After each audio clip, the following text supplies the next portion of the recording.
Hello, internet friends, internet foes. I am back in the saddle here, and I did want to discuss a bit about Pete Hegseth. I published an article today over at the Substack, mtracy.net, on Pete Hegseth's nomination, but I approached it from a slightly different angle than I think would be typical. Because in discussing many of Trump's cabinet nominations, but particularly Hegseth, I notice a fairly common refrain or a fairly common retort that I receive when I point out Hegseth's long-standing commitment to the Iraq War. And I still get my weird thumbs up thing coming up that I haven't disabled the setting for. So that's just an amusing little treat that people, I guess, can enjoy. Um, so Hegseth gained the platform that he now has, or he really forged the career that he currently has as a Fox News personality and potentially, if confirmed, Secretary of Defense by being one of the country's foremost lobbyists for the Iraq War. He did serve in Iraq as an active duty soldier. And then he came back and decided that he wasn't just going to casually support the war as just a ordinary private citizen. He was going to devote his career to advocating for the Iraq War. He led an advocacy group, a lobbying group called Veterans for Freedom, Vets for Freedom, that aired TV ads for candidates that were seen as supportive of the Iraq War and opposed candidates that were seen as insufficiently supportive of the Iraq War. He lobbied Congress directly to support George W. Bush's war strategy and his foreign policy more broadly. He appeared at the White House with Bush to lend visual support to Bush's escalation in Iraq and to stalwartly defend the premise behind the Iraq War. And he did that unwaveringly for a number of years. And so this comes up because when I point this stuff out, people have often pointed me to a comment that Hegseth made on a podcast hosted by somebody named Sean Ryan. Wasn't familiar with the podcast. Seems like it's focused on military type issues. Not the most hard-hitting interview I've ever seen, as usual with podcasts, but I did give Hegseth an opportunity to speak at some length. The podcast was published at the beginning of November. And in that podcast, Hegseth says that he considers himself a recovering neocon, quote unquote, because he's asked directly by the host, was it right to go into Iraq?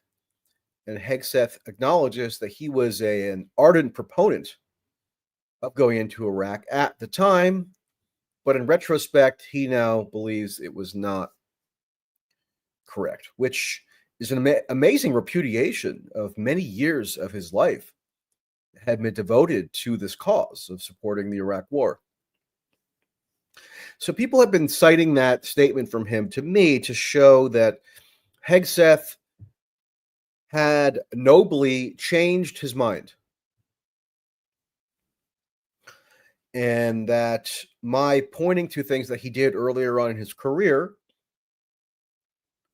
was unfair because people are allowed to change their mind and grow and gather new information and make new judgments, which I don't dispute. I mean, that's one of the hallmarks of being an intellectually honest human. You have to be open to the absorption of new information and be willing to revise your premises, to come up with different modes of analysis depending on factual developments as they arrive.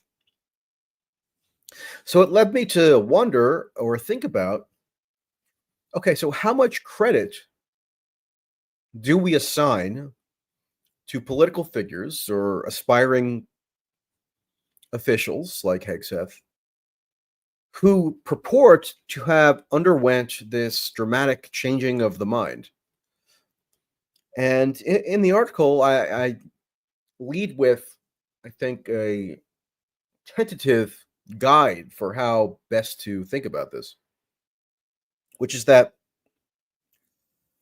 there are multiple ways in which a political figure can change their mind. Like they can just turn on a dime and repudiate their most unflinching convictions or policy views that they had uh, articulated for sometimes years. And they can claim that they did so because of a transparent and honest reassessment of the facts at hand. And if so, they have to, they should, or you would think they should be obliged to share that information, share their explanation in detail.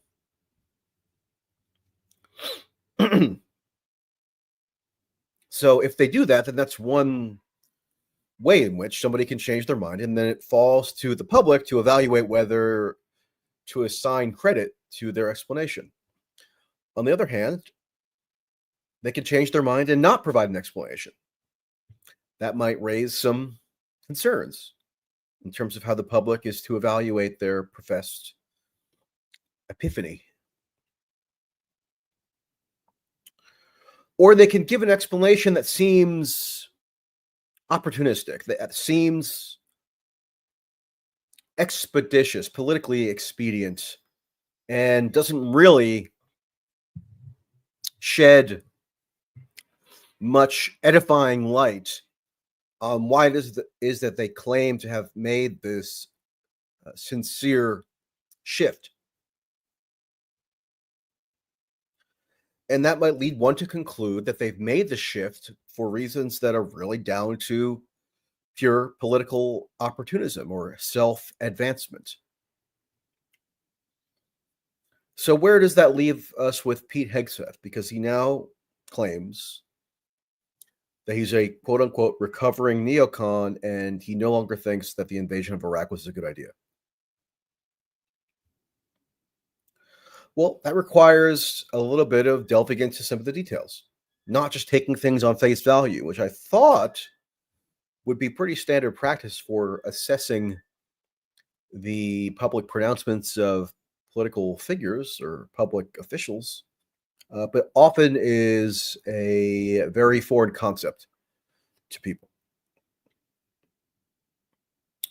So Pete Hegseth in that podcast said that he has been a quote recovering neocon, whatever that may mean, for the past 6 years. Now, taking that at face value, that would mean that his alleged epiphany around the Iraq War occurred presumably sometime in the year 2018. Okay, so let's just assume that's true for the moment. How does Pete Hegseth therefore compare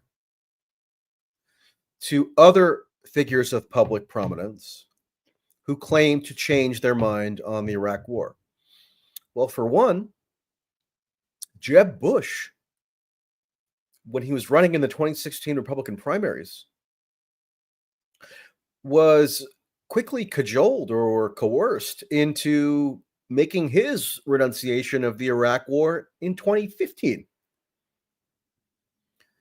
So if we're going to give credit to people who were supporters of the war in positions of public prominence and influence who later decided that they were wrong and who have changed their mind, then you would think that would have to mean that Jeb Bush would get more credit than Pete Hegseth, right? And yeah, I don't really remember that many people thinking it was such a magnificent act of like public redemption or prescience for Jeb Bush to say in 2015 that he wouldn't have invaded Iraq, even though his own brother is the one who did it. I certainly didn't assign Jeb Bush with credit in that regard because his explanation didn't seem particularly compelling or creditable. But Pete Hegseth is rather different than even Jeb Bush, because a year after Jeb Bush made this public confession, Pete Hegseth published one of his several books. And I don't know if Pete Hegseth wrote every word of every book he's published all by himself. I think he's had 4 books out and he's relatively young at 44, although I guess it depends how you assess how prolific people can be by that age. But nevertheless, it's kind of a robust corpus of work. And I got the impression, having read much of these books, he probably did write them himself, by and large. So he's somebody who's thought a lot about these issues, apparently. Enough that he can write thousands of words defending his positions. In 2016, he wrote a book called, what the heck was it called now? It's slipping my mind. The titles are so generic and kind of pompous. Oh, In the Arena. The 2016 book is called In the Arena. Yeah, because Pete Hegseth was in the midst of things, like wanting to mix it up. And in that book, 2016, not some ancient era, not the Stone Age, 2016, 13 years after the Iraq War was launched, Pete Hegseth says that the principal lesson to be learned from the Iraq War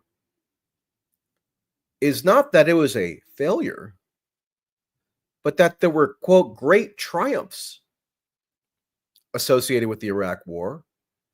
And those triumphs should henceforth guide our understanding of how to conduct U.S. foreign policy. So he wrote a book-length apologia for that view in 2016.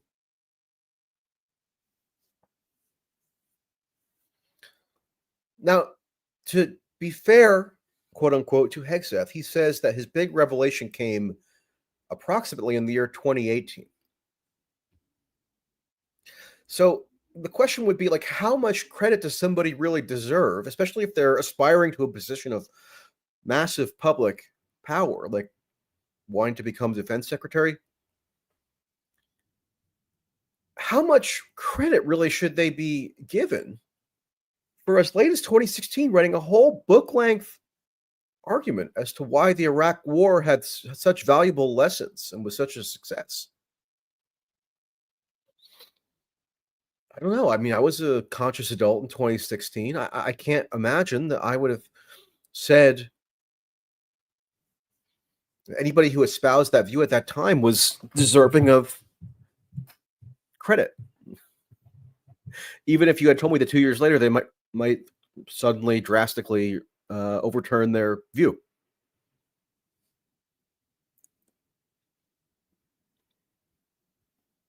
So when Hegseth made that statement on the podcast in 2024 recently, people were saying that people were telling me, and this is sort of what prompted my interest in doing a bit of a deeper dive, that we should just, I guess, take him at his word that he no longer supports the Iraq War, and that was supposed to be some glorious indicator of his openness to new argumentation.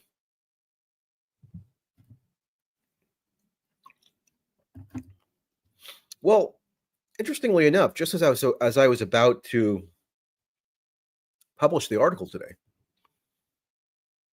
record scratch moment, I had to make a sudden new addition because Megyn Kelly released an interview with Hegseth that seems to have been prompted by all the troubles that have been piling up for him in his nomination quest.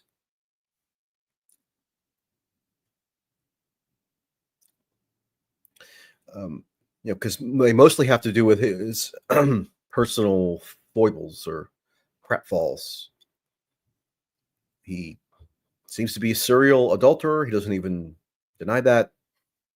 3 wives, allegations about different improprieties. To me, that's neither here nor there. But it has seemed to compelled him to go into public and make a case for himself, whereas for the first several weeks when his nomination has been under consideration, the strategy, according to him, was just to kind of ignore all the negative reporting and just kind of hope it runs its course, and then he'll get confirmed eventually.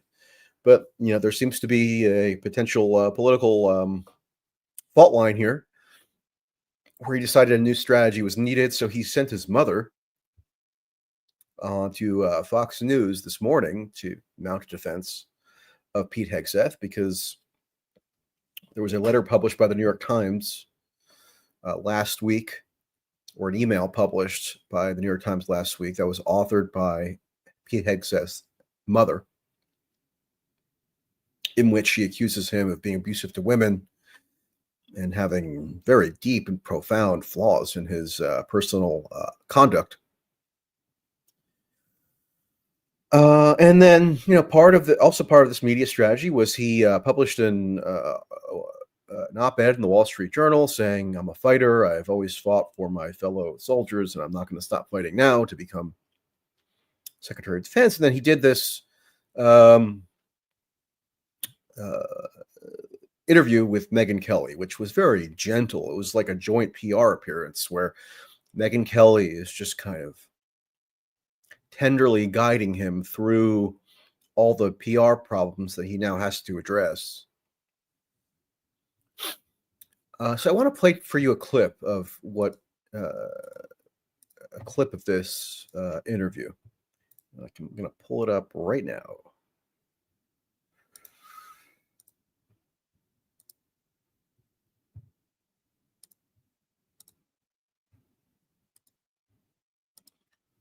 So as usual, I'm always very diligent about finding the clips. I'm really proud of the work we did at Vets for Freedom. Okay, so just for some context, he's asked here about the work that he did at this Vets for Freedom group that I've been talking about, and people have been telling me it doesn't make a difference because it was in the past, and now he claims to have changed his mind about the Iraq War. So he's talking here about his experience running this Vets for Freedom group, airing ads for John McCain. He was on the John McCain campaign in 2008 as a member of an advisory committee, etc. So here's how he now talks about how prideful he is, how unrepentant he is about what a wonderful experience and what a wonderful cause he was advancing in his time as the head of this pro-war lobbying outfit. So let's listen. I didn't start the organization. I'm really proud of the work we did at Vets for Freedom. I didn't start the organization, but I came in shortly after it was started and built upon the success of the group. And we fought for the warfighters in the surge in Iraq and Afghanistan. Our job was to bring the message of what we believe to be a successful strategy in the surge and what General Petraeus was doing in Iraq, and advocate for that in the American people. And that made its way up to 2008. Well, what was happening in 2008? Barack Obama was running against John McCain. John McCain had been a big advocate of the surge and winning the war in Iraq. We had worked a lot with him on Capitol Hill. I actually know a lot of the senators on Capitol Hill from my work at Vets for Freedom and Concerned Vets for America. A good chunk of the offices I'm walking into are senators who I've met with time and time again because of my work on military and veterans advocacy. That started with Vets for Freedom. We traveled the country rallying the public. We went on Capitol Hill. We wrote op-eds. I went on TV. That might have been the first time I was on TV with you. It was right around there. You probably gave me my first shot, not just. So just to pause for a second, if you notice, and I wrote this last week because it was plainly obvious, but the only reason that he eventually gained a media profile that eventually landed him into his Fox News gig was because he was such a go-to surrogate on TV in the media for the pro-Iraq war cause. So he was a regular guest on Fox News, and then that was marshaled into him getting a job there. So the point is, like, his pro-war advocacy is very much inextricable with his entire career trajectory. And he gives us this other tidbit of information that Megyn Kelly apparently was instrumental in facilitating that for him. So it's no surprise that he goes on Megyn Kelly's podcast to give his defense. You know, Megyn Kelly was out campaigning with Trump just before the election. So, like, you know, as much as people want to lament or bemoan the mainstream media, which I often agree with, these alternatives, which are just outright Republican partisans that are looking to advance Republican and Trump's electoral political interests,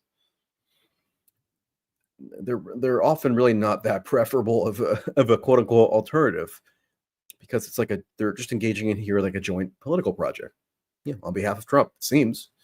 Otherwise, she probably would have asked him some more hard-hitting questions. It's the contributorship. We're making the case for the war, and a big part of that was raising money so that we could run ads that would promote veterans candidates. So he's addressing here whether there was any financial improprieties in his Veterans for Freedom organization, because there have been allegations that have been coming out where past employees have been quoted, some anonymously, some on the record, about mismanagement of funds at both this organization and the Concerned Veterans for America group that he ran after he left Veterans for Freedom. So he's addressing those allegations here. Or we're a 501c4, so you can't get too political. You're a nonprofit, but you can advocate. You can say, hey, John McCain is for winning the war, and Barack Obama is going to end it in disgrace, or however you want to say that. And so we ran a lot of ads and I raised a lot of money. We were very successful and proud of it. Ultimately, we were political novices. You know, I guess I studied politics at Princeton. That's what I did, but I didn't have any political experience. I'd been in the military. We had some advice on the outside, some of which in very slimy ways are now turned.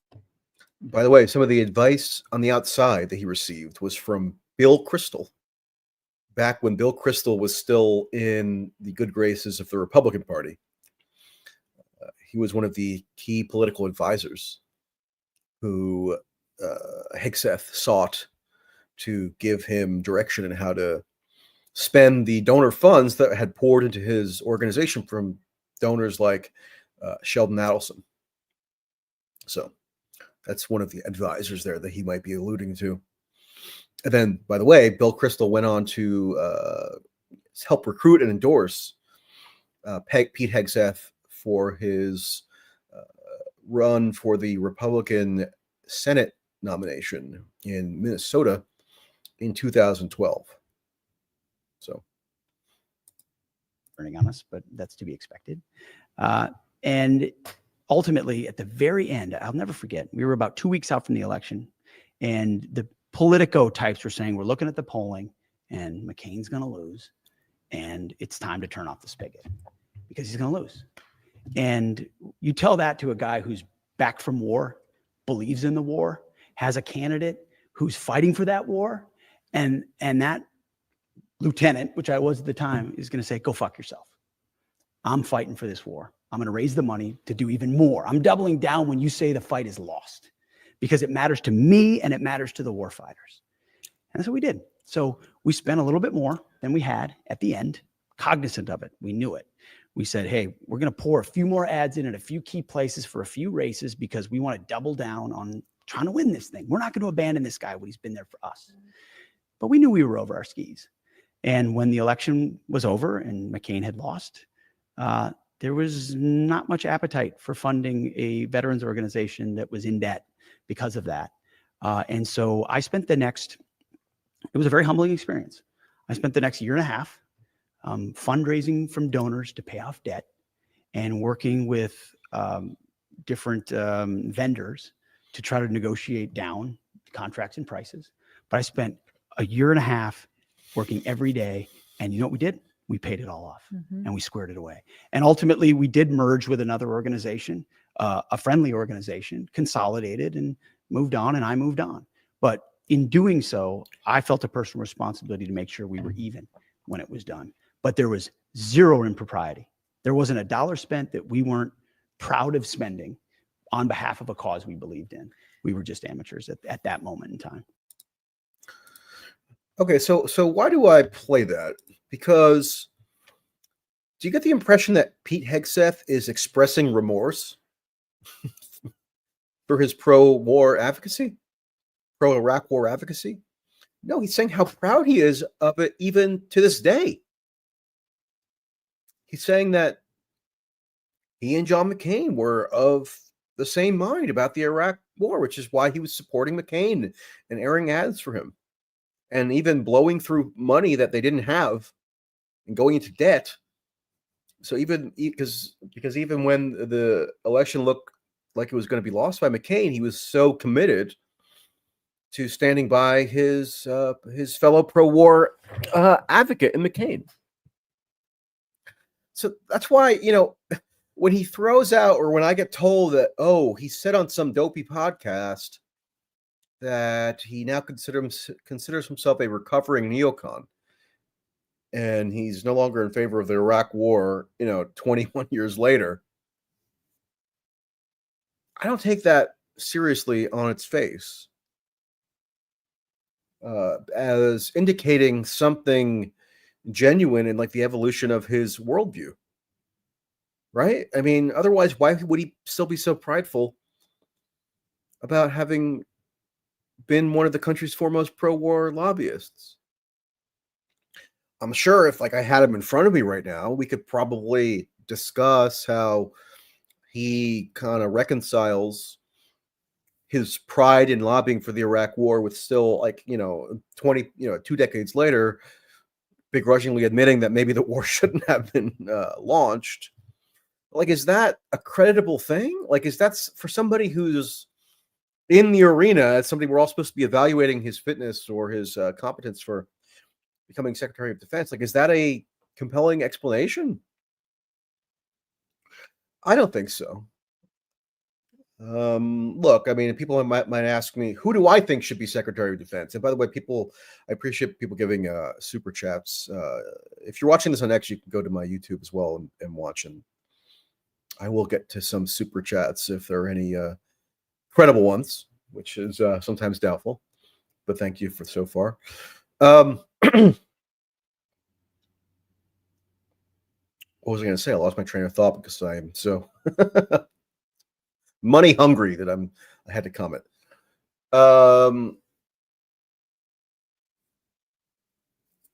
So if it were true that Hegseth, what I was going to say is none of what I'm laying out here are obvious. People, here's what I was going to say. People ask me, who would I like to see as Secretary of Defense? That's the retort to me, as though I'm obliged to put forward candidates who I would support as Secretary of Defense. I don't particularly have any. I mean, I don't know. That's not my role. My role is not to advise Donald Trump on who to appoint or Joe Biden on who to appoint. I don't know. I see my role as evaluating political developments as they unfold and coming up with my perspective on them. So no, I can't name you names as to who might be better as Secretary of Defense. So I plead guilty to that flaw. And I'll also say that obviously, as I somewhat mentioned earlier, the reason why his nomination is currently in hot water has nothing to do with any of this, has nothing to do with his less than convincing explanation for his alleged epiphany around the Iraq War.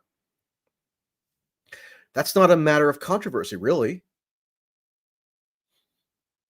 That's not a disqualifier for the the senators who it now falls to determine whether to confirm him.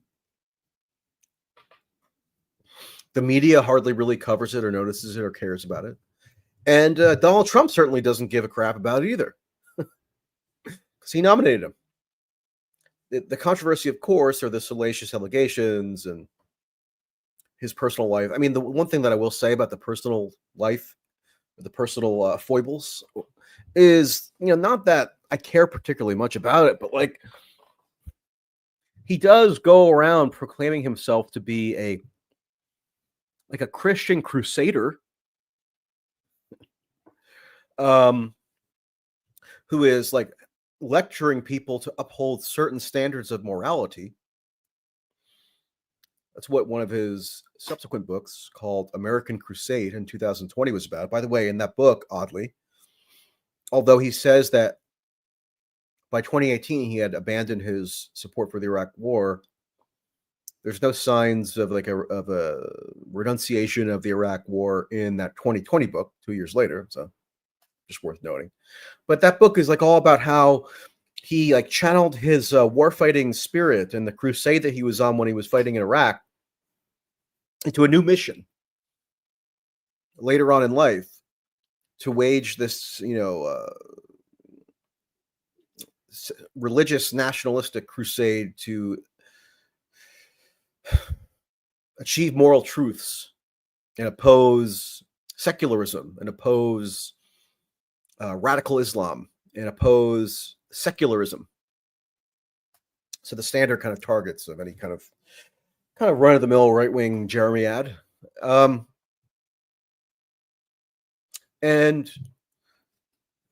So even leaving the personal stuff aside, I mean, it's notable that this Iraq War stuff is just like not a matter of controversy, even though there's supposed to be this widespread consensus across the political spectrum that the Iraq War was this big, catastrophic, quote unquote, mistake. That seems like a bit of a misnomer to me, but like it hardly even comes up. Trump not caring about it is notable because, a lot of the reasons why people assumed that Trump's winning the Republican presidential nomination in 2016 was such a transformative event and overturned party orthodoxies was because he famously, denounced the Iraq War on stage with Jeb Bush, George's brother, right next to him, and said that he had lied the country into George W. Bush had lied the country into the Iraq War. He sounded like Michael Moore from 2004. But it clearly is not enough of an issue for Trump to actually make it any sort of decisive factor in who he decides to empower in his administration. And that's across the, almost entirely across the board in his cabinet appointments. Marco Rubio wasn't in the Senate when the Iraq War was launched, but he was very much thoroughly of the same worldview, quote unquote, neocon worldview that led to that war. And there's no reason to really doubt that he adheres to a very similar worldview. Now he's just rebranded, like so many others, as America First, which doesn't have to have any real substantive content to it other than fidelity to Trump. Trump clearly does not require any particular ideological bent to his orbit other than, quote unquote, loyalty to Trump. And if you had been a, quote, neocon for your entire career, but you're willing to rebrand as America First, come right into the administration. Elise Stefanik, Marco Rubio, Mike Waltz, General Keith Kellogg, who is now the emissary or special envoy for Ukraine and Russia, Hegseth. So, yeah, there you have it. One more point on Hegseth and the so-called neocon issue of him repudiating his bygone adherence to neoconservatism. I did write another whole article last week about how the term neocon has lost its utility in 2024.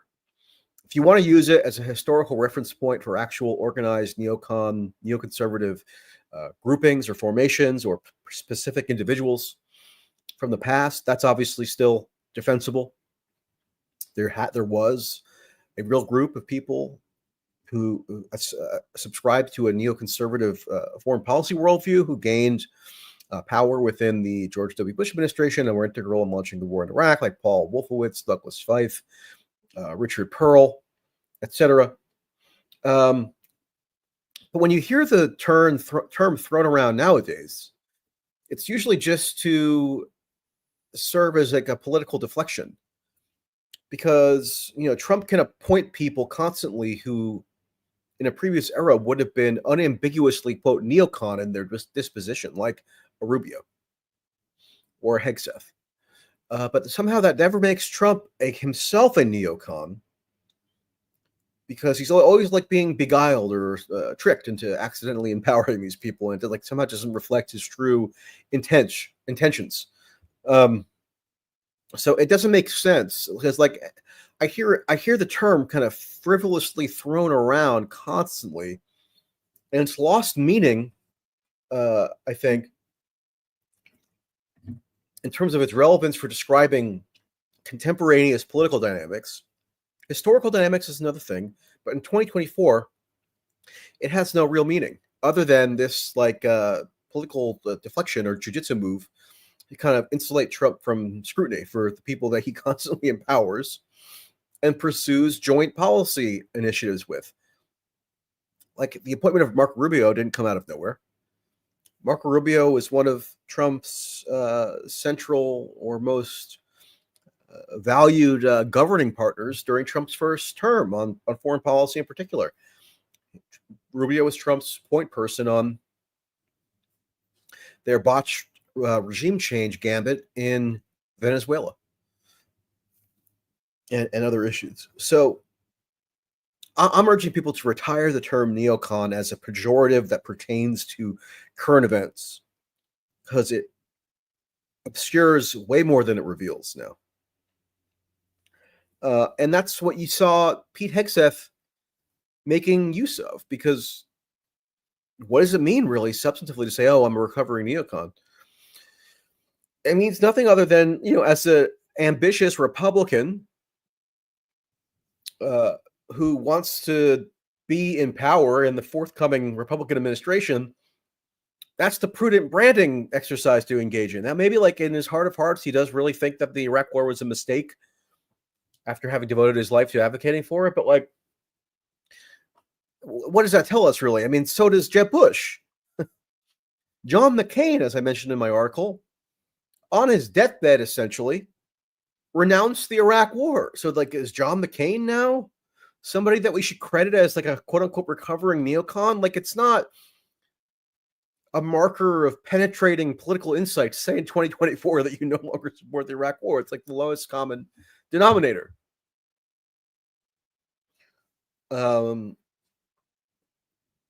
So yeah, but again, even if we were to stipulate that we should take Hegseth at his word, that in approximately 2018, because he said he's been a recovering neocon for 6 years, so subtract 6 years from 2024, we go back to 2018.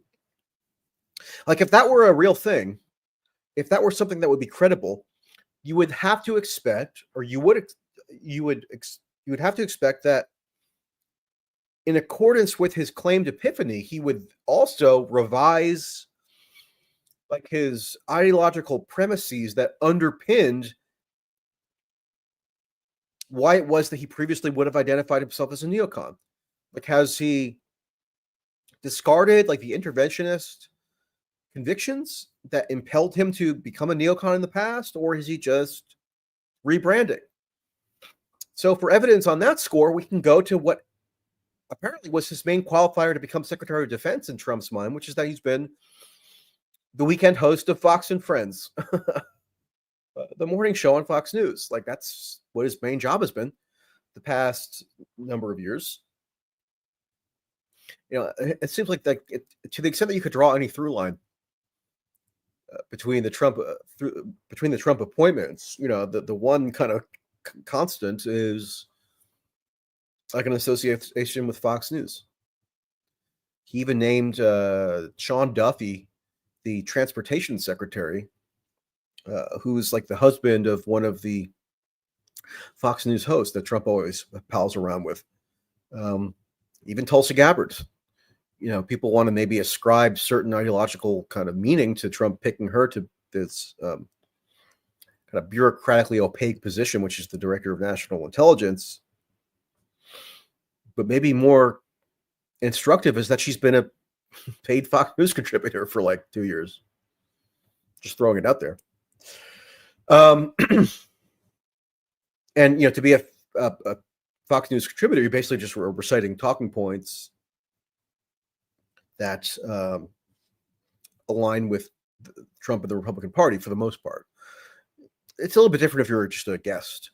Like I've been a guest many times on Fox News. No one ever told me what to say. And I'm not even saying that like there are talking points that go out to contributors, but like there are certain incentives if you're a paid contributor for the network where you're kind of aligning yourself with the Republican apparatus at which Trump sits atop. Anyway, like, so over the course of this, like so-called 6, 7, 8, however many years epiphany that Pete Hegseth renounced his past neoconservatism, you would expect that to be evinced somewhere like in his commentaries or opinionating on Fox News, right?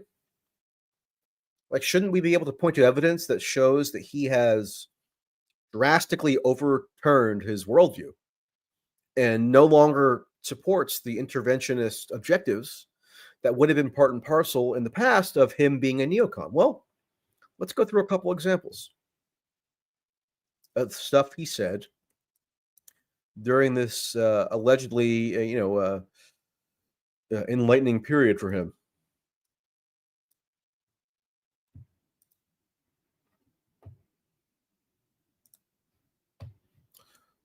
Okay, so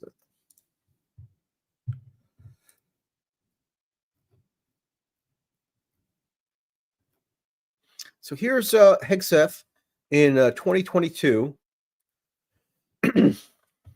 Again, the ancient days of 2022, talking about the war in Ukraine. Can we run that videotape? We got it this morning of the ship, the Russian ship, the naval ship being hit with a ballistic missile fired by the Ukraine. There you go. That must have sent one big message to Putin's Navy.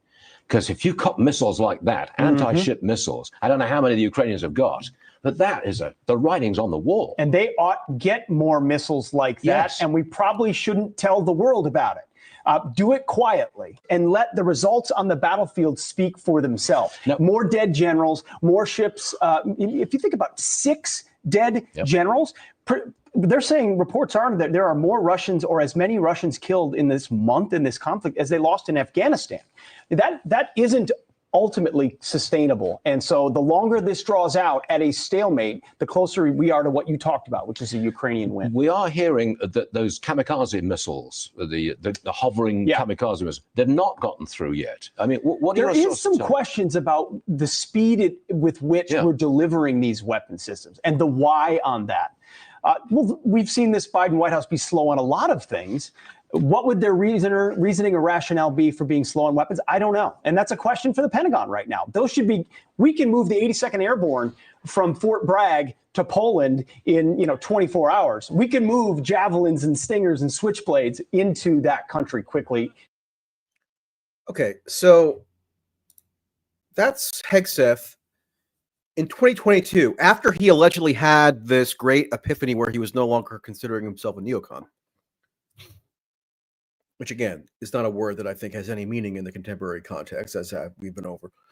That's him saying that the Pentagon, the agency that he now wants to lead, ought to expedite and accelerate the provision of weaponry to Ukraine and do it secretly, conceal it from the world, which I would think includes American taxpayers who are underwriting the thing. And he also goes along with what people may forget now, but was the standard critique, and still to some degree is, among Republicans of the Biden administration, which is that they were too slow to arm Ukraine. They were insufficiently aggressive in arming Ukraine. Not that arming Ukraine might be a bad idea. That was a minority view, an extreme minority view. Hegseth is saying that the Biden administration is kind of is behind the curve in arming Ukraine to Hegseth's satisfaction. So if he claims to be a recovering neocon, whatever that might mean, like, wouldn't you expect that to have some influence over how he perceives an event like the war in Ukraine? Or not? Like, if it doesn't, then it really has just no meaning. And I'm going to give you another example of his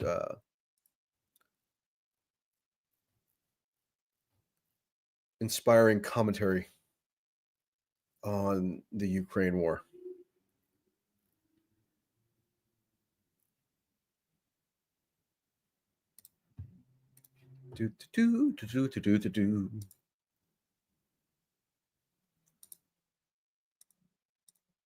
I know I should do this more quickly, but I'm hey, you gotta bear it. Gotta just bear with me. I'm one man. I'm on an island.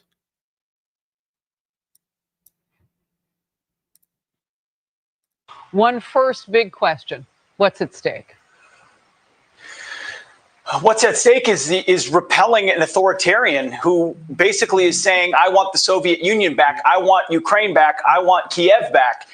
And then what's at stake is making sure we don't allow it to become an Article 5 larger, broader war than that. So equipping and supplying Ukraine with what it needs faster than we have, and we haven't been doing it. The Biden administration has not been doing it fast enough so that they can further bog Putin down and push him back. It's going to be long. It's going to be bloody. But I think those are the stakes for the United States of America. I would encourage folks to go watch Who is Vladimir Putin on Fox Nation. It's great. It talks about how he views human nature.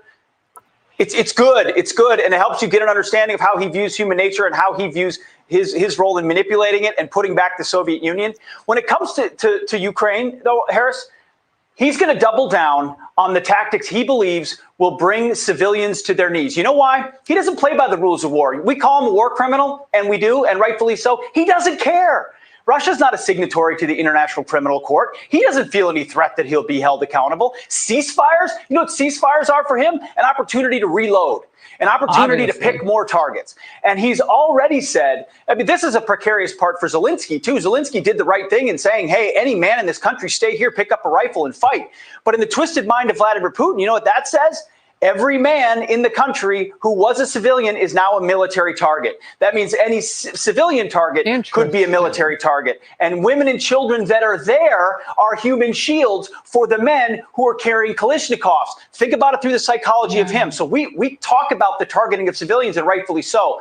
He's saying those are now military targets, and he hasn't done it to Kiev the way he's done it in other places like Mariupol. But I think we're going to see that coming because he's bogged down and is going to double down. Okay, so if Pete Hegseth was really, as he claims, a recovering neocon in this period, would you expect a recovering neocon to be going on TV and saying stuff like, Putin is trying to reconstitute the Soviet Union, we better accelerate our provision of arms to Ukraine? Would you say stuff like, ceasefire? What do you mean a ceasefire? That's, you know what a ceasefire is for Vladimir Putin? An opportunity to reload. We got to keep the war going, and we got to intensify and expand it. Is that something that a, quote, recovering neocon would say? Or is the recovering neocon conceit just totally vacuous and empty of any substantive meaning other than it's now basically obligatory for aspiring Republicans or ambitious Republicans to ascribe that label to themselves. You tell me. And we'll go to one more. And again, I'm playing this because like none of this, of course, is what's seen as controversial. Like these are not the sources of controversy for Hegseth. So here's another one. This is what Hegseth said. He encouraged the Fox viewers to go watch. He produced in that segment, he produced a whole Fox Nation special, which I tracked down because I do everything I can to please you people. And here's this very bold and rousing Fox Nation special that Hegseth produced. Russia's war in Ukraine is unraveling at a rapid pace. Cruise missiles and columns of tanks, threats of nuclear war, and dire consequences. One question hangs over everything. What is Russian President Vladimir Putin capable of? And how far is he willing to go? This is the worst case scenario. By the way, I love the dramatic orchestral arrangements. Like, I mean, no segment, no Fox News special or Fox Nation special or on Putin would be complete without the anxiety-inducing orchestral arrangements. Yes, I did pay for Fox Nation. I paid for 1 month of Fox Nation. I think it was $7.99, just so I could comb through Hegseth's output. The consequences of this war are still unfolding, and the future of not just Ukraine, but America and the Western world is in jeopardy.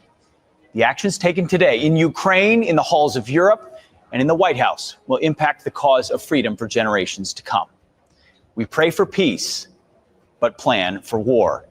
History shows us that peace only comes through strength that is meant to deter war. But war has broken out, which is why we must consider the worst case scenario. Okay.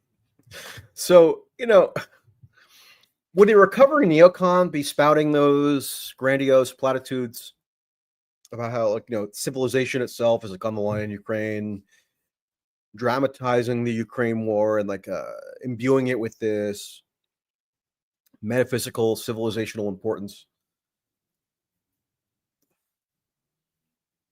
I tend to doubt it.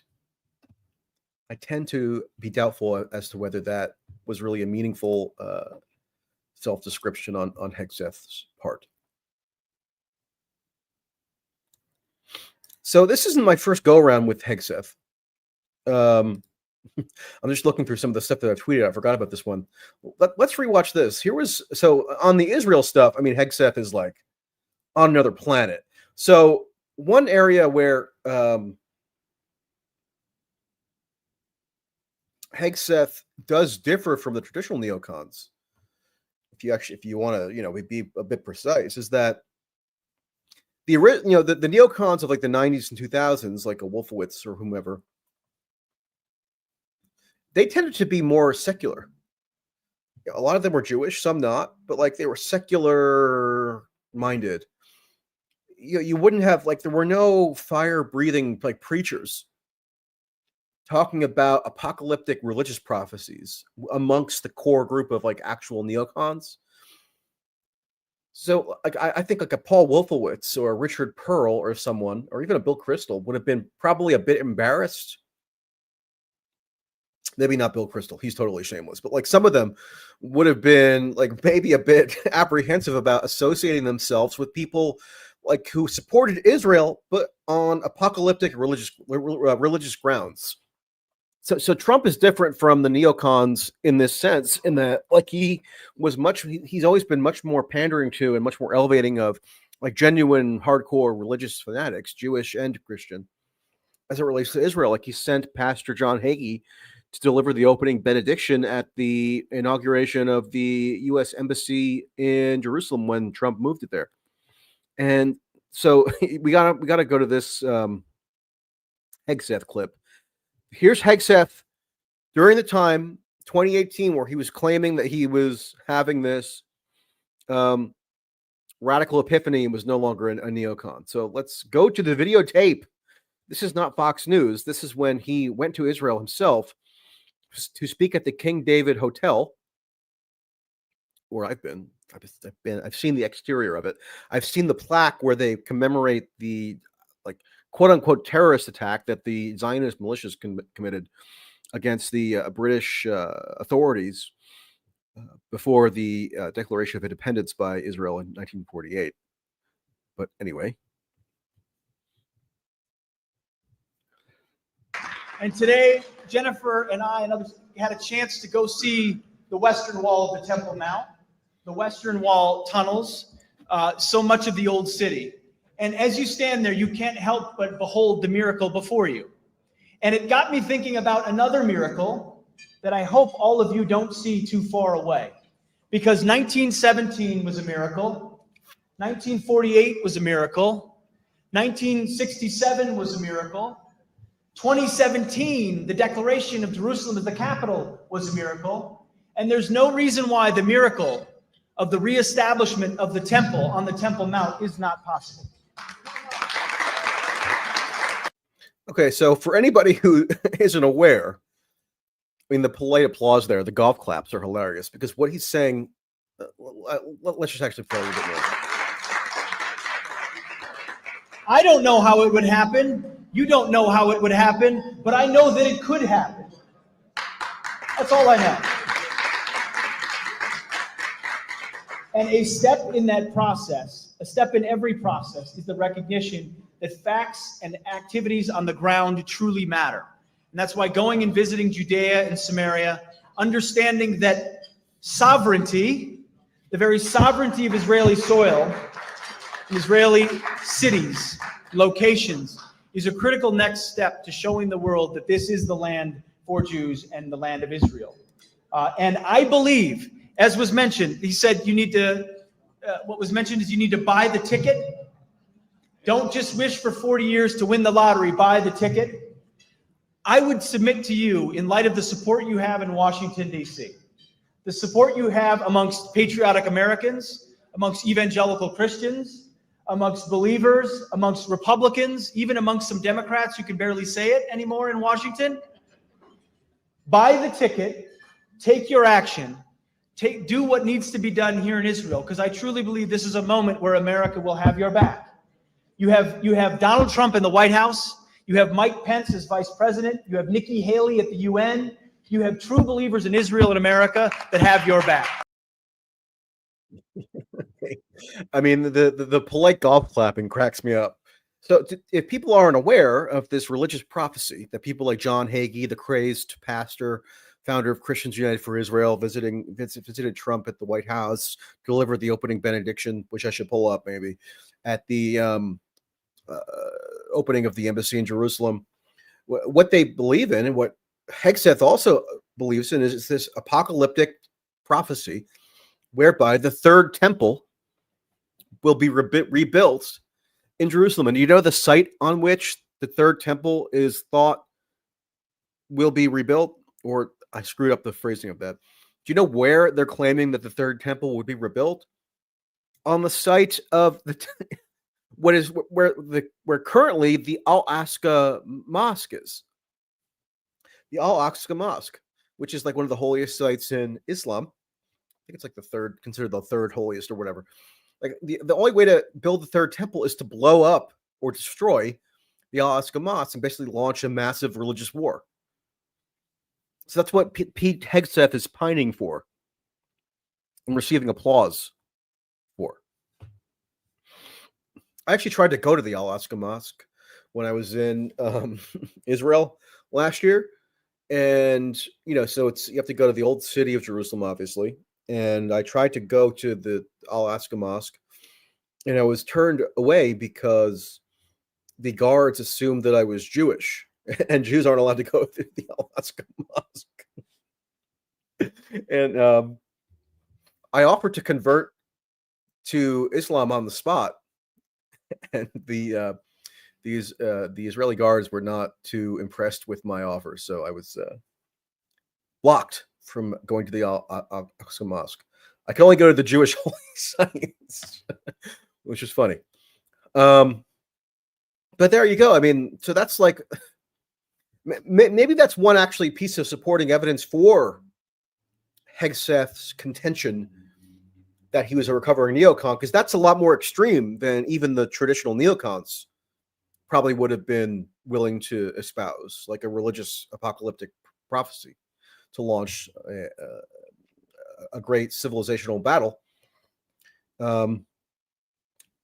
which, according to the Christian evangelicals, the ends with Christ returning from the sky to rule over earth from Jerusalem. So there you have it. There's that's Hegseth. Shall I go on? I mean, maybe I'll find one or two other decent examples of stuff that I think, if you guys missed all this stuff, then shame on you. I mean, the media misses it. The media doesn't play any of the stuff, really. Here's what the media does. They fixate on, when I say the media, like an NBC News or CBS or mainstream media, they fixate on the personal foibles to the exclusion of everything else to do with Hegseth that might raise some concerns. So nothing substantively with his policy views. How does that reflect on Trump? How does that reflect on what the foreign policy in the second Trump administration might look like? What will the priorities be? That's all basically ignored. And so they focus on stuff that has to do with his personal pitfalls, some of which might have some, I guess, arguable legitimacy to it. But that then obviously provokes a backlash among the right-wing media, who just think that he's getting another raw deal. He's being, quote, Kavanaugh'd. That was the allegation. That was what Megyn Kelly said as her first question to Hegseth today. Are you being Kavanaugh'd? I don't know. Maybe he is, maybe he isn't. But can we focus on the stuff that might lead to the destruction of humankind? Would that for 2 minutes ever? Whether he's being, maliciously maligned for his adulterous encounter in 2017 at a hotel in Monterey, California, when he was a guest speaker at a California Republican Women's Federation event. Is that the main issue to focus on? Media, yes. But for me, no. So that's where I come in.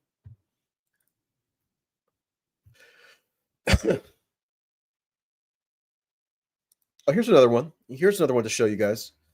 Here's Hegseth, and this is where my expert digging skills come in.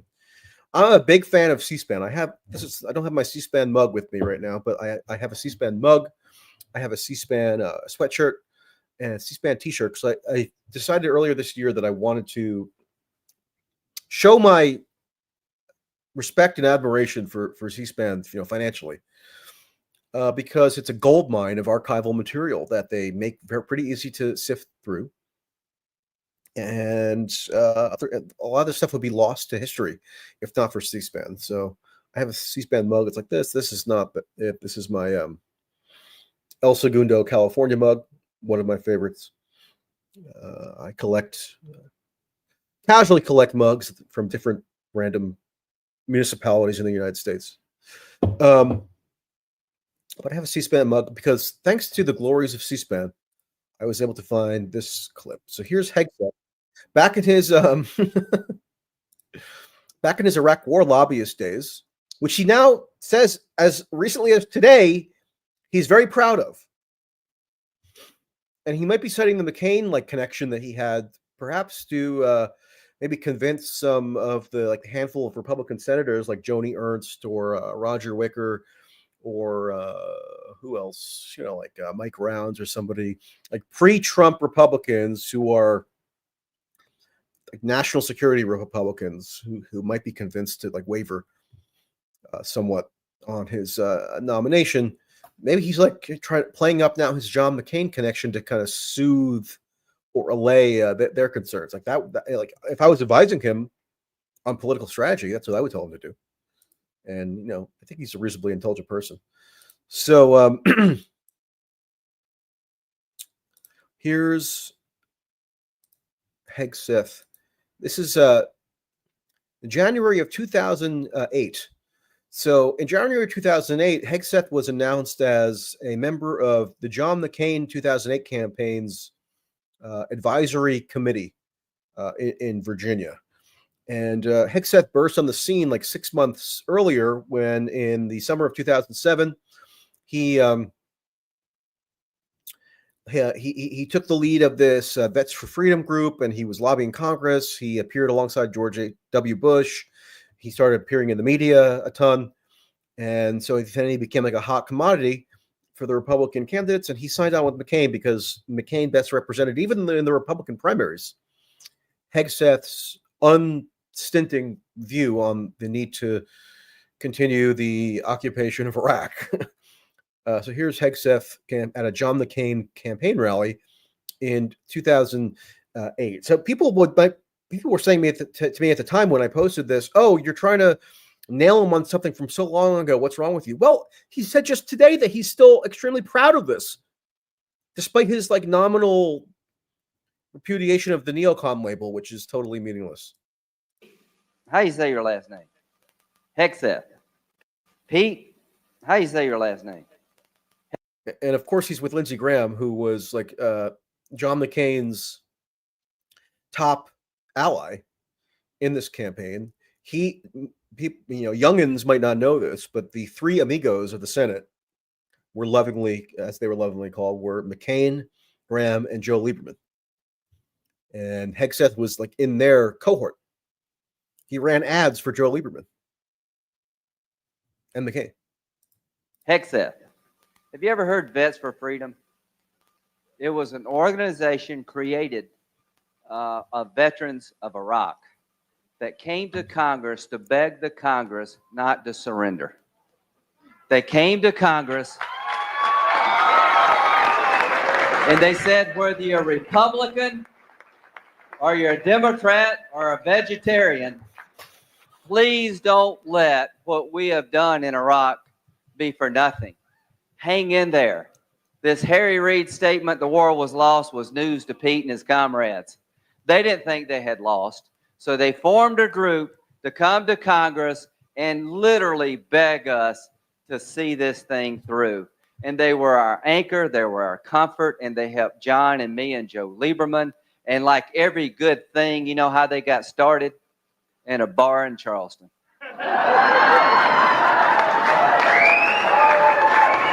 Pete, please tell these people why you did not want us to surrender in Iraq, and tell us about John McCain.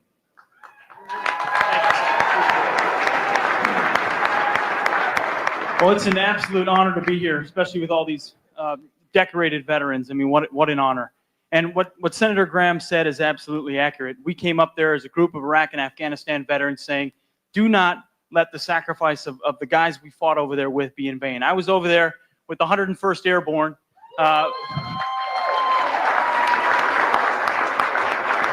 From 2005 to 2006. And I came back a little frustrated because I knew we needed to win. And I knew Iraq is the central battlefront in a larger fight against radical Islam. And John McCain knows that too, and so does Senator Graham and a lot of other senators on Capitol Hill, but some don't. And they wanted to ensure that we left that battlefield before it was finished. And so we just brought our guys up to Capitol Hill, and we had as many meetings as we could with all the guys up on the Hill, and they're thankfully most were willing to meet with us. Some said, we don't want to hear it. Others said, we're with you and we're going to have your back. And the one that was with us the most was Senator John McCain.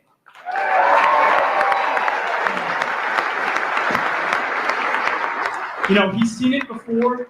He's seen it before, and he understands the stakes. I came back frustrated because I didn't think we had enough troops, and I didn't think we were necessarily using the right strategy. And there was one man in the end of 2006 who was saying that same thing, and it was John McCain. He was a lone voice in the wilderness saying, you know what, this is a fight we need to win, and we need to change our strategy, and we need more troops to do it. And he said something that I don't think has been reported on enough, and as a soldier, it really resonated with me.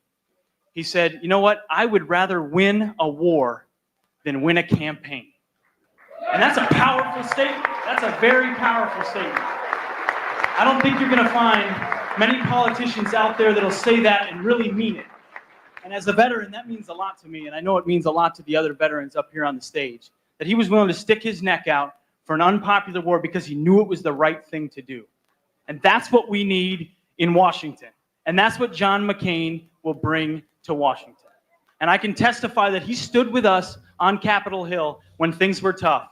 And that meant a lot to us. And I hope that all of you will remember that. And I can't thank Senator Lindsey Graham enough as well. He was there with us every single minute, standing strong on that House and Senate floor. And it was an honor to stand with him. So thank you. Thank you very much. Okay, so I'm pointing to this stuff not because I'm trying to make a smug or arrogant point that nobody can ever change their mind about things, right? Of course, people can change their mind about things. But when you're talking about, like, does somebody display the discernment about hugely consequential issues, and they're now aspiring to take on a role of extreme power that relates to their discernment or lack thereof, then yeah, I'm sorry, their record and their history is something that needs to be taken into account. And he hasn't given, in my judgment, a particularly viable explanation for how it is that he was a so-called neocon then, but isn't now, because in the period where he claims to be a recovering neocon, he's supporting stuff of a hugely aggressive interventionist bent.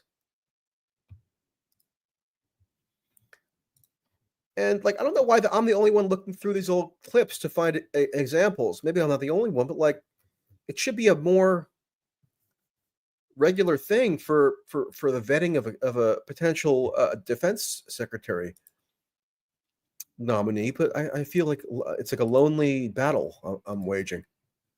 So here's Hegseth. Here's one of the ads that he produced with Sheldon Adelson money, thanking who else but Mitch McConnell for being in favor of the Iraq War. This aired on television in 2007-8. I served in Iraq for 11 months. 3 tours in Iraq. 8 months. 2 tours. Our brothers are still there. And we have an important message for Senator Mitch McConnell. Senator, thank you. Thank you for supporting our mission in Iraq. Thank you for not tying the hands of our commanders. Thank you for letting us take the fight to Al-Qaeda. And thank you for supporting the global war on terror, including Iraq. We know that you've been under pressure from people who are willing to accept defeat by Al-Qaeda in Iraq and force us to leave that country before we complete our mission. As people who have proudly wore the uniform and seen the enemy firsthand, we'd like you to know we believe in this mission, and we're proud you do as well. We know we will prevail. Unless Congress surrenders first. Senator McConnell, thank you. Okay, very touching.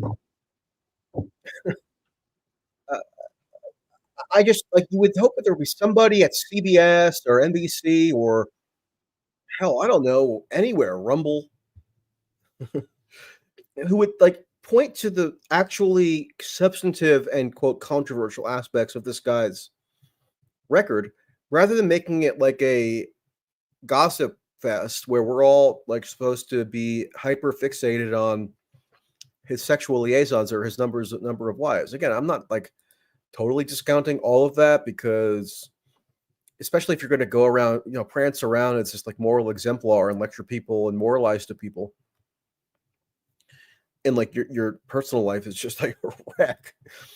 That's probably going to get brought up, but like vastly more consequential, I think, is this stuff. And here's another good one. So this is in 2017. So maybe this was just before his alleged epiphany, where he decided to jettison his neocon allegiance, but it still, I think, is worth noting. So what will annihilate North Korea after we're dead? Yeah, I mean, we have to do something now. There's merit in a preemptive strike. If you got to do it right, it's got to be decisive. How comprehensive is that first strike capability? But history shows us that when you let dictators get the worst weapons in the world, they wield a ton of influence. And what about the history in North Korea? Yeah. Has shown us that they're ever going to stop. We passed that accord in 1994, and they've only gotten more advanced ever since. What will... There is merit in a preemptive strike on North Korea. In a preemptive strike on North Korea's nuclear facilities, there's merit in that. So just like one of many possible, decent ideas for us all to ponder. Really? Is that something that a recovering neocon would say? Let's just, hey, willy-nilly go to war with North Korea and hope that it doesn't go escalate into nuclear war? There he is with George W. Back in his Vest for Freedom days that he says he's so proud of. That's Pete to George's right. So front and center, like he was one of like literally the most prominent, high-profile pro-war activists in the entire country. And he was seen to have a lot of credibility and gravitas because he had served in Iraq. So that's why he was, shuffled around by Republican politicians who wanted to galvanize support for Iraq. Here's another Fox Nation special. Okay, so I did, this is another one that I paid the $7.99 to see. It was breathtaking. Previously on The Life of Jesus, God with Us.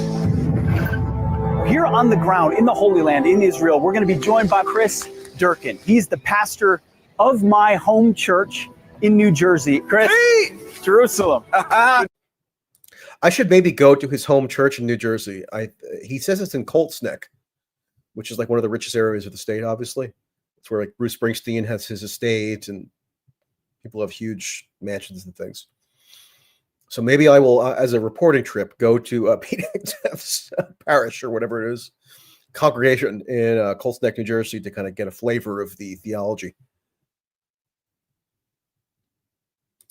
Good to see you. How are you? Exciting. What better place than to start in Bethlehem? Jesus enters into the earth in a very humble way. Yes. The Savior of the world, right? But lying in a manger.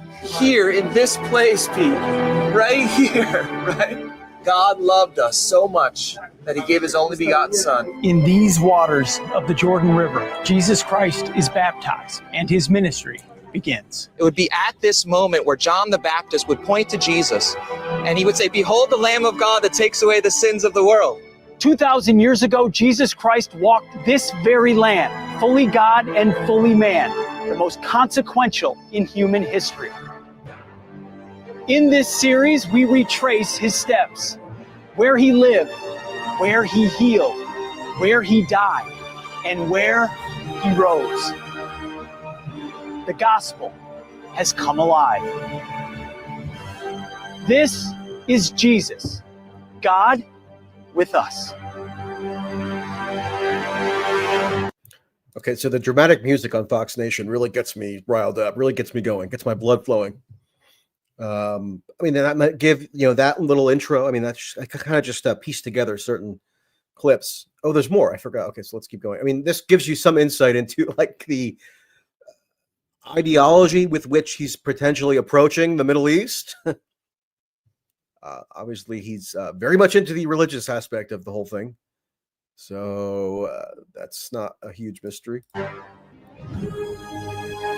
Which again, like you would never have found a neocon, quote unquote, like an actual neoconservative,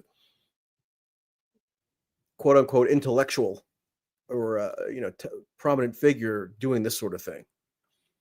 This is very much specific to the religious zealotry that Hegseth clearly marinates in, and then he comports his personal failings into this melodramatic redemption arc where he admits he's like a fallen person and he's a sinner, and he's like down on his knees bearing all, asking for redemption. That's why like evangelicals love these sorts of personal narratives. So like in pointing to his personal conduct, I don't even think it's the correct framing to say, oh, it's hypocritical.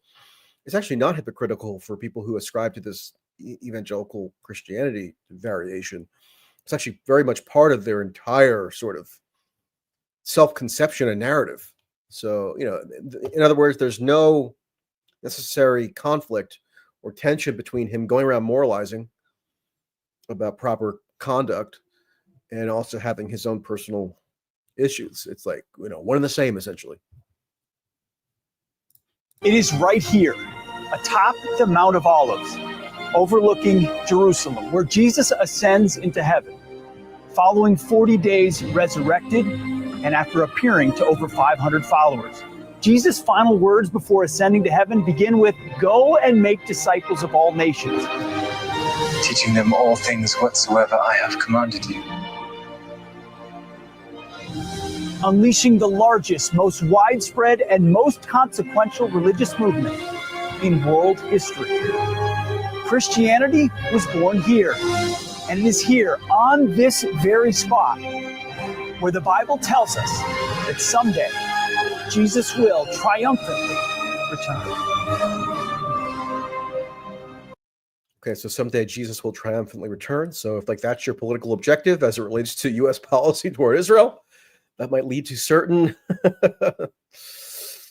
outcomes. You would think that would be pretty interesting. Here's an excerpt from his book. I'm not even going to read this whole thing. It's he says everybody should go watch PragerU to learn the true history of the Israel-Palestine conflict, and they should read Benjamin Netanyahu's book to get the truth. He says, if you love America, you should love Israel. We share history, we share faith, when we share freedom. We love free people, free expression, and free markets. Blah, blah, blah.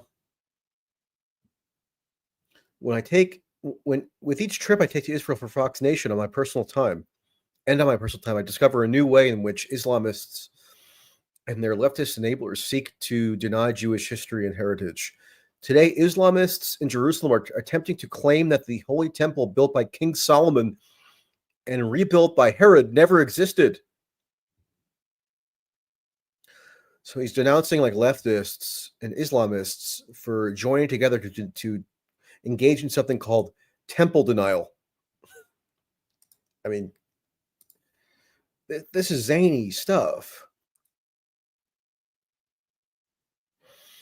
Okay, here's another big one. So, this is, during the recovering neocon period, as Hegseth tells it. This is after the Soleimani assassination, so January of 2020. Hegseth is asked for his expertise on the Middle East because he's an expert on everything. It's amazing. And his expertise always leads him toward pretty similar exhortations. So here he is calling on Trump to bomb Iran, even if that means bombing Iranian cultural sites, which Trump threatened to bomb. Never did it, but he did issue a threat over Twitter saying if Iran doesn't watch out, he might bomb their ancient, Persian cultural sites. And according to Hegseth, Trump should do it if it's deemed somehow militarily necessary, although the criteria for that isn't really spelled out. Sometimes you have moments, Steve, and I happen to believe that we can't kick the can down the road any longer in trying to prevent Iran from getting a nuclear bomb. They used the killing of Soleimani as an excuse to say, we're scrapping the Iran deal. We all know they were scrapping it anyway. So what better time than now to say, we're starting the clock. You've got a week. You've got X amount of time before we start taking out your energy production facilities. We take out key infrastructure. We take out your missile sites. We take out nuclear development. That is not a popular idea. Capabilities. Or take out a Quds headquarters while you're at it if you want. I understand that's not a popular idea. But I understand, I've been hearing that we believe that the Iranians are hiding missiles and weapons in some of these cultural sites, churches, of course they do. Mosques. This is what Islamists do. Is what they've done on the battlefield against folks like me and my entire generation. Human shields, using mosques, using hospitals, schools. This is what our enemies do. Now that doesn't mean we go on and target cultural sites, but what it means is we are clear-eyed about how our enemies use the rules that we write against us. And if we want to defeat them, this is something, having seen it, if we want to defeat them, we have to think smart about how these rules, how we navigate within these rules without playing in a game that's rigged to help them so that we can't win. If we're going to fight to prevent Iran from getting a nuclear bomb, this regime, then we need to rewrite the rules that are advantageous to us. I don't want to hit cultural sites on purpose, but if you're using one to harbor your most dangerous weapons, then that should be on the target list. And the president did. Okay, so again, don't you think it might be prudent for somebody who's surveying the controversies that have to do with Pete Hegseth to point out that maybe something that's mildly controversial about him is that he was going on TV agitating for the bombing of Iranian cultural sites? I think that might be a bit controversial. Like, that could be pretty controversial in Iran, probably elsewhere in the Middle East, probably elsewhere in Europe. So, like, the barometer for what's controversial here seems a bit askew.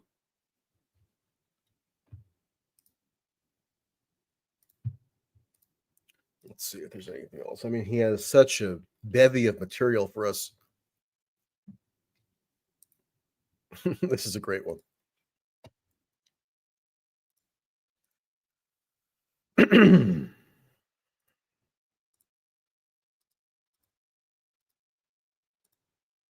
Ainsley, if you open up your Bible, God granted Abraham this land.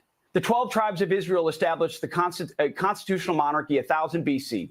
King David was their second king and established Jerusalem as the capital. Jews were fighting foreign occupiers for centuries, ultimately maintaining a presence there. But the key aspect, and right now, Palestinians, Arabs, Muslims are trying to erase the Jewish ties to Jerusalem as we speak. I've been there multiple times. They're trying to make it look like Jews were never there. The most important aspect of this is the international community granted sovereignty to the Jews, to the Jewish state after World War II. And Israel has had to fight defensive war after defensive war with every country coming to crush it ever since then, just to exist. Okay, so that's Pete Hegseth expressing the view that in order to understand the sovereignty claims in the Middle East, all you have to do is open up your Bible. That's the only policy guide you need. Here's another one that I forgot that I had ever tweeted. I haven't seen this one in a while, but here's this is back during the peak of the anti-Semitism hysteria on college campuses when Pete Hegseth was, of course, very much leading the charge on that on Fox. So let's revisit this segment. Our next guest escaped religious persecution as a Christian in China at 12 years old and is now standing up for his threatened Jewish classmates at GWU. Richard Lee joins us now along with his classmate, Sabrina Soffer. Thank you both so much for being here. Richard, let me start with you. You've seen this type of stuff before, persecution. Does this look like the type of persecution that, say, maybe Christians, other religious groups have faced elsewhere in the world? Oh, 100%. First of all, thank you so much for having me on. Well, I've personally escaped from China when I was 12. And okay, I'm not going to play this whole thing. It's just too stupid. But like, it just gives you a little taste of the crap that Hegseth was peddling. I also forgot about this. He referred to the Russian military as the Soviet military the day of the invasion of Ukraine, which I happened to see on Fox. I forget even how. I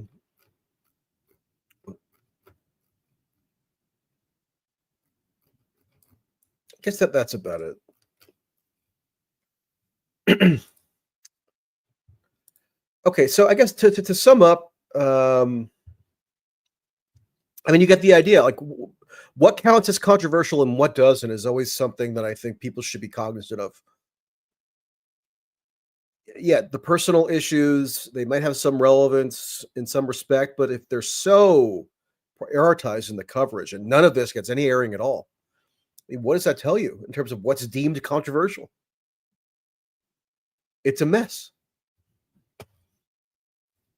And what does it tell you about Donald Trump?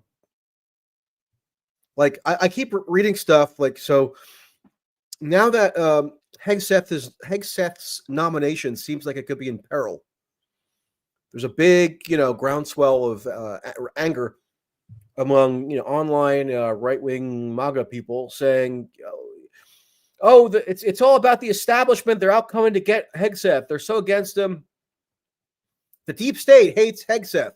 So let's all make sure we contact our Republican senators who might be on the fence, like Joni Ernst,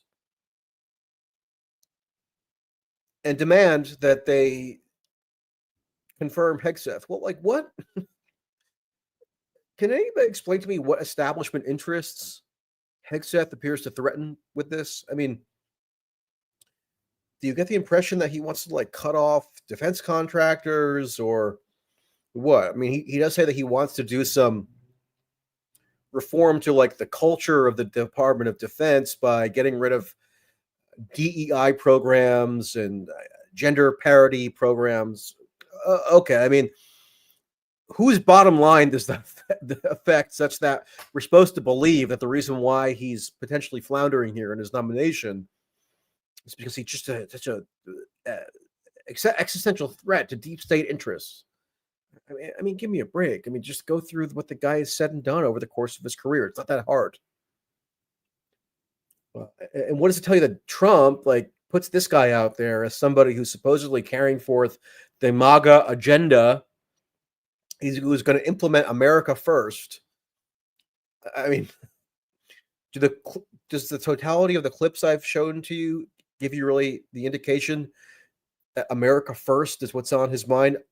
Unless America first just means literally anything, which it's clear that it does.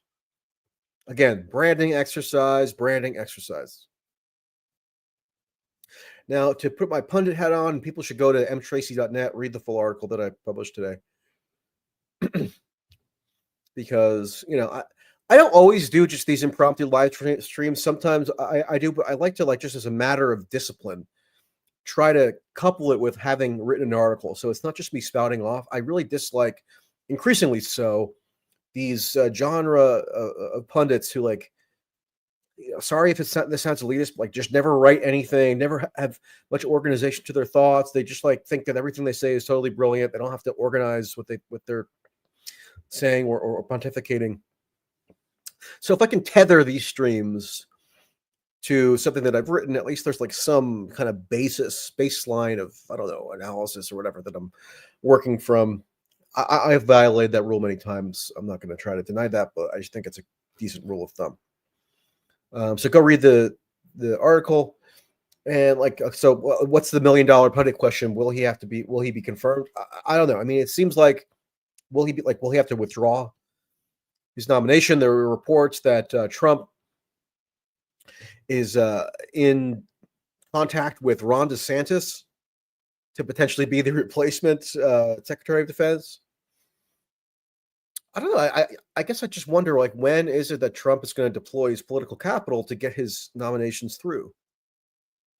He already squandered one of them when he tried to nominate Matt Gaetz, and then that blew up within like a week. And Trump is at the peak of his political capital now that he'll ever have, you'd think. It's definitely at the peak now, more so than any time in the past 8 years. He won the popular vote. He won a convincing electoral college victory. He's at like the apex of his political flexibility and influence now. So if he's squandering 2 consecutive major cabinet appointments, then that could maybe undermine some of his political leverage in a long-lasting way. And I think the Gaetz thing was a bizarre self-inflicted wound that I still don't fully understand the reasoning behind. Because, like, why would at that point Trump just kind of willingly relinquish any political capital at all on a doomed nominee? I mean, I'm a bit wary of like what the logic there was, because although I'm not usually inclined to assign some like multidimensional chess motivation to Trump, it is very strange and remains so that Gaetz immediately resigned his House seat. Then he went through a week where he was nominally the Attorney General nominee. And then once he withdrew, he said, I'm not going to retake my seat in Florida to the House, to which he had just been elected on November 5th. And he's still entitled to take that seat now up until January 3rd. But he's choosing to forego it. So was it about the ethics investigation that he wanted to kind of undercut? Seems like a reasonable theory, but whatever the exact explanation for that whole saga was, I mean, it did put a chink in Trump's armor politically that seemed like it was totally unnecessary. And if Hegseth also has to withdraw under political duress, that's another wound, so to say, for Trump. I don't buy the idea that Trump's major cabinet appointments having to withdraw from consideration. I mean, these are not like this is not like the small business administration or something, right? Or like some undersecretary of something or other. It's some of the among the flagship appointments. So Secretary of State, Attorney General, Secretary of Defense, Treasury Secretary. Those are kind of like the top several that I would say are National Security Advisor. Those are like the big ones, I would say. And that National Security Advisor isn't even a Senate confirmed position, so it's like in its own category. And it tells you a lot that for a position which doesn't even require Senate confirmation, Trump chose to appoint Mike Waltz, who's one of the most ardent interventionists in the whole House. So anyway, will Hegseth have to withdraw? I don't know. But it is clear that as of today, there is pressure on him to like make his last stand, get his mother on TV, sit with Megyn Kelly, write a Wall Street Journal op-ed. He's going back and forth to the Senate. He met with Joni Ernst today, and she put out a strange statement. I'll pull that up, actually. Joni Ernst.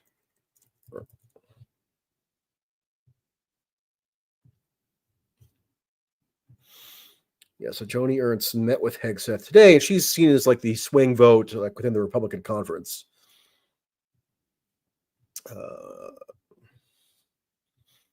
She's on the Armed Services Committee, and she's into like military issues, particularly to do with women. Like that's another thing, alleged controversy with Hegseth that he's questioned the role of women in combat. So here's Joni Ernst, and her statement here is pretty, less than effusive, I would say, in her attitude toward Hegseth.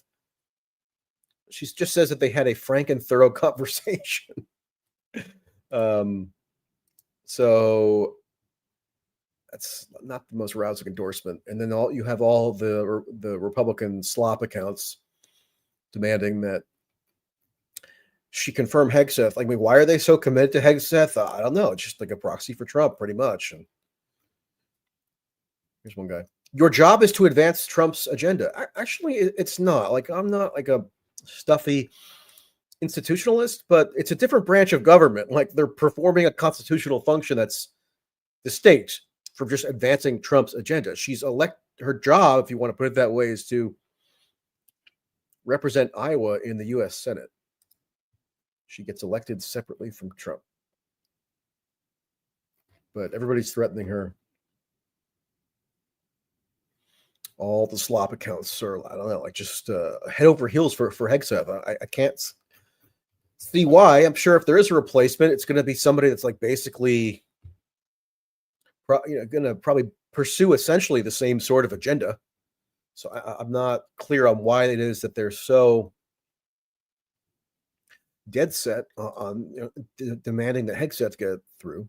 But you'll have to ask the slop accounts themselves for an explanation, because I can't get in their head, nor would I want to.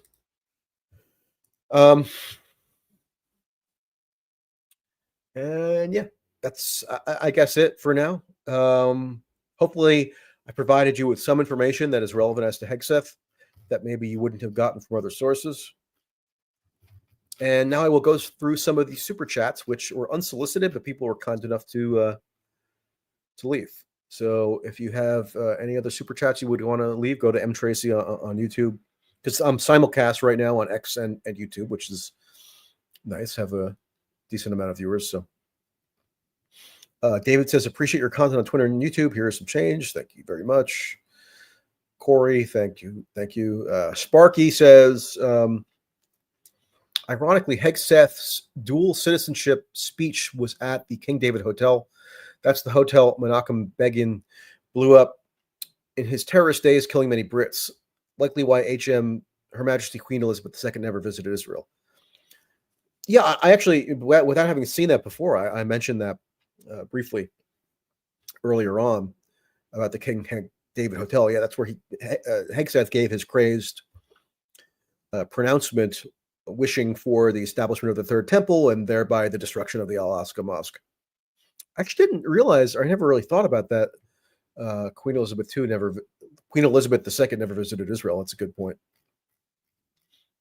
Yeah, I mean, there were, Zionist militias who killed lots of British people who were working for the Band-Aid of Palestine. The analytical failure says better word than neocon is American supremacist.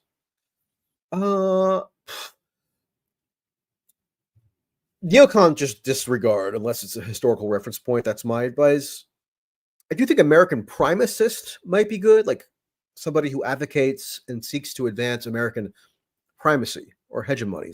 Like hegemonist would be another mouthful of a term. Primacist might work. That might settle some of the semantic confusion around this, but you're probably not going to get a decent consensus on what word or term to use. I just say, like, my general rule of thumb is instead of like grasping for some terminological kind of construct, just describe stuff on its own terms and then let the chips fall where they may in terms of what descriptor you come up with for a shorthand.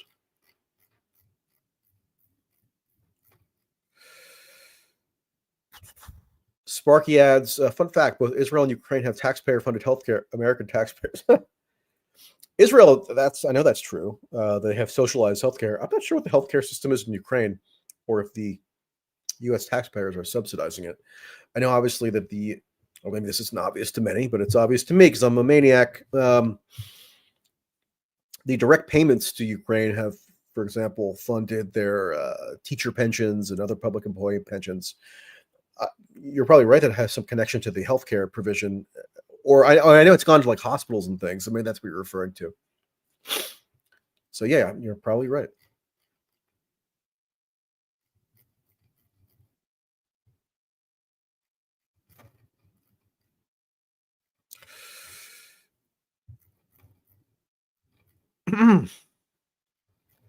Okay, everybody. Well, thank you for tuning in. Again, go to mtracy.net, read the full article that kind of spurred this whole adventure of a live stream, and subscribe on YouTube if you'd like. And we will reconvene again. Goodbye.